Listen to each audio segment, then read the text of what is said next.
Good morning students. सभी बच्चे आज खुश हैं। इसका कारण क्या है?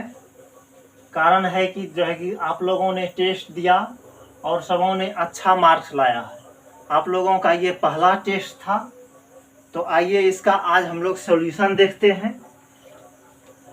सभी क्वेश्चन का सॉल्यूशन बारी बारी से करेंगे। आप लोग अपने अपने क्वेश्चन में चिन्ह लगाते जाएंगे। सही आंसर इसका हम बतला रहे हैं। जब संतति की उत्पत्ति एकल जनक द्वारा होता है तब वह विधि क्या कहलाता है? जब हम लोगों ने रिप्रोडक्शन चैप्टर शुरू में पढ़े रहे थे तो उसमें बता रहे थे कि जनन जो है कि दो प्रकार का होता है, लैंगिक जनन और अलैंगिक जनन। इसमें से देख रहे थे कि अलैंगिक जनन जो है कि इसमें से एक ही व्यष्टि भाग लेता है, उसमें माता पिता अलग अलग नहीं होता है, उसमें से सिर्फ एक ही जीव होता है। उनसे खंडन विधि द्वारा, द्विखंडन विधि द्वारा, बहुखंडन विधि द्वारा होता है, नया जीव का निर्माण होता है। इसको अलैंगिक जनन कहते थे। तो इसका आंसर हो जाएगा बी नंबर, अलैंगिक जनन। द्विखंडन किसमें पाया जाता है? तो द्विखंडन इनमें से देखिए निम्नलिखित में से किसमें पाया जाता है? तो एक नंबर अमीबा है, पैरामीशियम है, सी नंबर यीस्ट है, और डी नंबर में है ऑप्शन ए और बी दोनों। तो इसका अमीबा पैरामीशियम दोनों हो जाएगा, मतलब आंसर हो जाएगा 4 नंबर। मध चक्र निम्नलिखित में से किसमें नहीं पाया जाता है? बार बार क्वेश्चन को ध्यान से पढ़ने की जरूरत है। इसमें से पढ़ेंगे कि किसमें नहीं पाया जाता है। तो इसमें नहीं पूछा है तो देखते हैं। इसमें से मनुष्य है, बंदर है, चिंपैंजी है, कुत्ता है। इसमें से देख रहे थे मध चक्र और ऋतुस्राव। तो मध चक्र जो है कि ये पाया जाता था बंदर में, चिंपैंजी में, कुत्ता में, हाँ इन सभी में क्या पाया जाता था? मध चक्र। लेकिन मनुष्य में पाया जाता था ऋतुस्राव या तो ऋतु चक्र बोलते हैं। तो इसका आंसर हो जाएगा ए नंबर, मनुष्य। मानव के युग्मकों में गुणसूत्र की संख्या कितनी होती है? इसमें से संख्या में पूछा है तो ये होता है 23 जोड़ी, या तो संख्या में कहेंगे तो 46। तो इसमें ऑप्शन है A number 21, B number 22, C number 23 और 4 नंबर है 46। तो इसका आंसर हो जाएगा 4 नंबर 46। इनमें से कौन सा अंडपरजक प्राणी नहीं है? अंडपरजक मतलब कौन अंडा देने का काम नहीं करता है। तो इसका मतलब अंडा नहीं देता है तो वो बच्चे को जन्म देने का काम करता होगा। तो देखिए मुर्गी, बी नंबर सांप, 3 नंबर व्हेल, 4 नंबर मगरमच्छ। तो देखिए हम लोग उस चैप्टर में देख रहे थे कि व्हेल जो है कि ये जलीय जीव है, लेकिन ये स्तनीय जीव है। ये अंडे नहीं देते, ये अपने बच्चे को जन्म देती है। तो इसका सी नंबर आंसर हो जाएगा। इनमें से कौन सा भाग द्विगुणित है? तो इनमें से द्विगुणित कौन सा है? तो इसमें से एक नंबर है युग्मनज, 6 नंबर अंड, 3 नंबर में है पराग और चौथा नंबर में है नर युग्मक। तो इसमें से हो जाता है द्विगुणित होकर के युग्मनज का निर्माण होता है। तो इसका 6 का हो जाएगा 1 नंबर आंसर हो जाएगा। निम्नलिखित में से कौन सा उभयलिंगी नहीं है? फिर क्वेश्चन में नहीं दे करके फंसाने का कोशिश किया जा रहा है। इसको जरा सा देखते हैं। इसमें है कि इसमें से 1 नंबर है फीताकृमि, 2 नंबर है केचुआ, 3 नंबर है घरेलू मक्खी, उसके बाद 4 नंबर है जोंक। तो इसमें से जोंक देखते हैं कि जोंक भी उभयलिंगी है, केचुआ भी उभयलिंगी है, फीताकृमि भी उभयलिंगी है। तो इसका हो जाएगा 3 नंबर हो जाएगा कि उभयलिंगी नहीं है, घरेलू मक्खी उभयलिंगी नहीं है। इनमें से कौन सा जंतु कोशिका में नहीं पाया जाता है? तो इनमें से देखते हैं कौन सा कोशिका में, जंतु कोशिका में नहीं पाया जाता है। 1 नंबर क्लोरोप्लास्ट है, बी नंबर माइटोकॉन्ड्रिया है, सी नंबर राइबोसोम है, डी नंबर गोल्जी बॉडी है। इसमें से क्लोरोप्लास्ट किसमें पाया जाता है? क्लोरोप्लास्ट पाया जाता है पादप कोशिका में पाया जाता है, जंतु कोशिका में नहीं पाया जाता है। इसका आंसर हो जाएगा 1 नंबर, 8 का 1 नंबर। निम्नलिखित में से कौन सा एक लिंगी जीव है? तो इसमें से देखते हैं कि ये एक लिंगी जीवों में ये सरसों, अड़हुल, पपीता। इसमें से देख रहे थे कि पपीता में नर एवं मादा अलग अलग पौधे में पाया जाता है। नर पौधा अलग होता है, मादा पौधा अलग होता है। तो इसलिए इसका हो जाएगा पपीता आंसर हो जाएगा। घरेलू मक्खी में गुणसूत्रों की संख्या कितनी होती है? तो ये 10 का हम लोग गुणसूत्र लिखाए थे, तो गुणसूत्र में आप लोग याद किए हैं कि इसका 10 का हो जाएगा बी नंबर। घरेलू मक्खी में गुणसूत्रों की संख्या कितनी होती है? 12 होती है। उसके बाद अगला है मुकुलन विधि द्वारा जनन किस जीवों में होता है? तो मुकुलन विधि द्वारा निम्नलिखित में से देखिए किस में होता है? 1 नंबर ईस्ट है, पैरामीशियम है, पेनिसिलियम है। तो इसका इसमें से आंसर हो जाएगा 1 नंबर ईस्ट में मुकुलन विधि द्वारा होता है। 11 का 1 नंबर।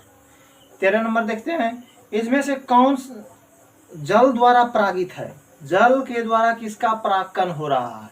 जल के द्वारा परागकण हो रहा है किसका? जलकुंभी? नहीं, जल में रहता है लेकिन जलकुंभी का परागण जल द्वारा नहीं होता है।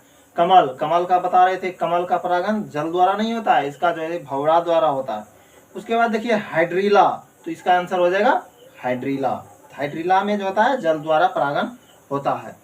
एंटीमोफिली में परागण किसके द्वारा होता है? एंटीमोफिली इसमें से क्या है? कीटों का परागण को कहते हैं एंटीमोफिली। इसका 15 का बी नंबर हो जाएगा आंसर। द्विनिषेचन का खोज किसने किया था? द्विनिषेचन का खोज किया था नवास्चीन ने। किसने किया था? नवास्चीन ने, नवास्चीन महोदय। इसका हो जाएगा 17 का बी नंबर। स्वपरागण के लिए एक पुष्प का होना चाहिए। स्वपरागण कब होगा? जब एक पुष्प होगा। पुष्प किस प्रकार का होगा? ये पुष्प होगा द्विलिंगी होगा, तब होगा। इसका हो जाएगा 18 का सी नंबर। ओपेरन मॉडल का प्रस्तावित किसने किया था? तो ओपेरन मॉडल का प्रस्तावित किसने किया था? जैकब एम मोनाद ने किया था। तो इसका हो जाएगा सी नंबर, 19 का सी नंबर। जीवन की रासायनिक उत्पत्ति का सिद्धांत किसने दिया था? 1 नंबर में है मिलर एंड फॉक्स, ये नहीं है। उसके बाद क्या है? ओपेरन और हेल्डन, जी हाँ। तो 20 का हो जाएगा बी नंबर। ओपेरन और हेल्डन महोदय ने ओपेरन का जीव का रासायनिक सिद्धांत दिया था। चमगादड़ द्वारा परागण क्या कहलाता है? ऑर्निथोफिली नहीं, एंटीमोफिली नहीं। ये इसका हो जाएगा सी नंबर आंसर हो जाएगा। कायरे पटेरोफिली होता है इसका आंसर। चिड़ियों द्वारा परागण कहलाता है, क्या कहलाता है? चिड़ियों द्वारा परागण इसका 1 नंबर में ही ऑप्शन में दिया हुआ है, ऑर्निथोफिली कहलाता है। भ्रूणपोष की उत्पत्ति किसमें होती है? भ्रूणपोष की उत्पत्ति 23 का देखेंगे, परागनलिका नहीं। 2 नंबर लघु बीजाणु नहीं। 3 नंबर में लघु बीजाणु धनी, ये भी नहीं होता है। तो इसका हो जाएगा 4 नंबर आंसर होगा गुरु बीजाणु। अच्छा, इसमें से एक और क्वेश्चन छूट गया था, 2 क्वेश्चन। बेलिशनेरिया पुष्प के पुष्प हैं किस प्रकार, किसके द्वारा परागित होता है? ये होता है बेलिशनेरिया के पुष्प जल द्वारा परागित होता है। ये 12 नंबर क्वेश्चन है। उसके बाद 14 नंबर छूटा। 14 नंबर क्वेश्चन में वायु परागित पुष्प सामान्यतः होते हैं। तो ये वायु परागित पुष्प होते हैं क्या? ये होते हैं छोटे और रंगहीन होते हैं। इसका आंसर हो जाएगा डी नंबर, बी एवं सी।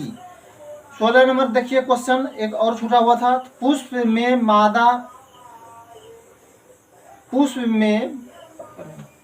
मादा जनन अंग किसे कहते हैं? पुष्प का मादा जनन अंग किसे कहते हैं? पुष्प का मादा जनन अंग ए नंबर है जयांग। तो जयांग को इंग कहते हैं, पुंवांग को नहीं कहते हैं, परागकोश नहीं, पुंकेसर नहीं। तो इसका 1 नंबर ऑप्शन हो जाएगा, जयांग को कहते हैं।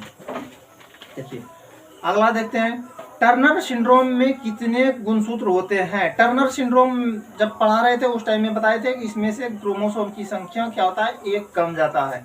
मतलब आदमी में रहता है 46 लेकिन हो जाता है 45 हो जाता है। इसका 24 का हो जाएगा 1 नंबर आंसर। जीन शब्द का नामकरण किसने किया था?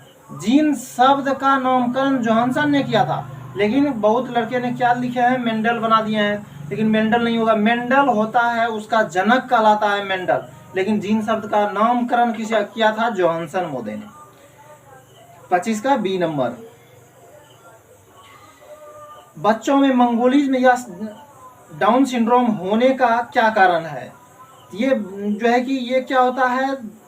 ये ट्राइसोमी होता है। बच्चों में मंगोलिज्म होने का कारण नीलिसोमी नहीं, जीन उत्परिवर्तन नहीं। 3 नंबर हो जाएगा इसका ट्राइसोमी। इसमें से होता है 21वें गुणसूत्र की अधिकता। 21वें गुणसूत्र की अधिकता के कारण ट्राइसोमी का होता है। इसी ट्राइसोमी के कारण जो है कि बच्चों में मंगोलिज्म या डाउन सिंड्रोम होता है। उसके बाद 27 नंबर में शिशु के लिंग निर्धारण किसके द्वारा होता है। तो शिशु का लिंग निर्धारण के लिए देखिए पिता है, माता, दोनों या ननौती। इसमें से लिंग निर्धारण में बता रहे थे उस टाइम में क्या होता है, इसके लिए उत्तरदायी पिता होता है, न कि माता। इसका आंसर हो जाएगा 1 नंबर।